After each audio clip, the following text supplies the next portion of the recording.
স্টুডেন্টদের আজকে যে ট্রাফিক ম্যানেজ করছে স্টুডেন্টরা, এই ট্রাফিক ম্যানেজমেন্ট যে স্টুডেন্টরা করছে এটা নিয়ে আমি একটু কথা বলবো, হ্যাঁ, এবং আশা করি আপনারা কেউ রাগ হবেন না বা মনে কষ্ট পাবেন না।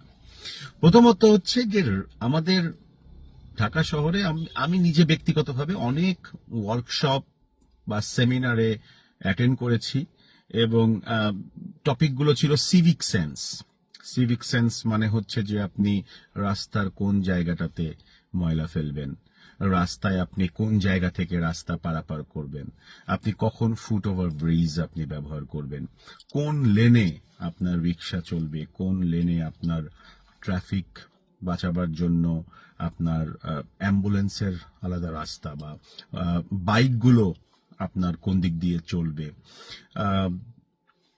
সঙ্গে সঙ্গে আপনি পার্কিং করছেন কোথায়, ঠিক আছে, আপনি বিভিন্ন ধরনের খাবারের ঠেলাগুলো কোথায় কোথায় রাখছেন, অথবা আপনি হাইড্রোলিক হর্ন কি পরিমাণে আপনি দিচ্ছেন, এই সবগুলো আপনার হচ্ছে সিভিক সেন্স। রোডে চলার সময় সিভিক, এছাড়া ট্রাফিক সিগন্যাল তো আছেই, আপনি কখন থামবেন, কোন জায়গায় গিয়ে থামবেন, হ্যাঁ,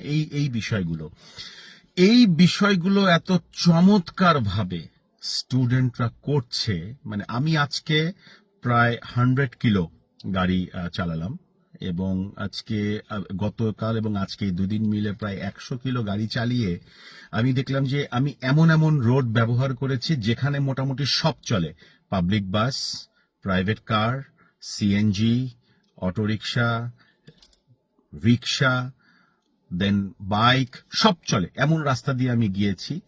অ্যান্ড যথারীতি বাংলাদেশের রাস্তা তো কম, ঢাকা শহরের রাস্তা কম, বাট তারপরেও যেভাবে করে লেনগুলো তারা ডিভাইড করেছে, যেভাবে করে গাড়িগুলো ড্রাইভার সাহেবদের এমন ভাবে ওনারা মার্ক করে দিয়েছেন যে আপনি এদিকে যাচ্ছেন কেন, আপনার মাথায় এরকম কেন, মানে what a beautiful way of managing traffic system and managing civic responsibility. Hats off to those students. নিশ্চয়ই এটা আমাদের বাংলাদেশের যাদের মূলত কাজ তাদের জন্য একটা লার্নিং হয়ে থাকবে। তবে এদিক দিয়ে একটা জিনিস আবার আমাদের মানতে হবে যে একটা রাস্তাতে হয়তো 20-25 জন দাঁড়িয়ে আছে, ছোট্ট আপনার হয়তো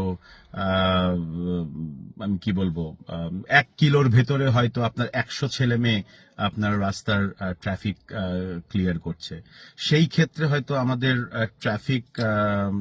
ট্রাফিকে আমাদের মানুষের সংখ্যা কম, যে কারণে হয়তো অনেক সময় থাকে না। আবার কিছু কিছু সময় আছে যে যখন এটা আপনার নিজের কাজের মধ্যে, রেগুলার কাজের মধ্যে পড়ে যায়, তখন অনেক কিছু হয় যে আচ্ছা ঠিক আছে হোক, যেটা আমাদের স্টুডেন্টদের মধ্যে এখন নাই।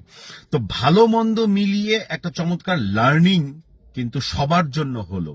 এখন দরকার, যেটা আমি সবসময় বলি, অনুশীলনে সবই সম্ভব।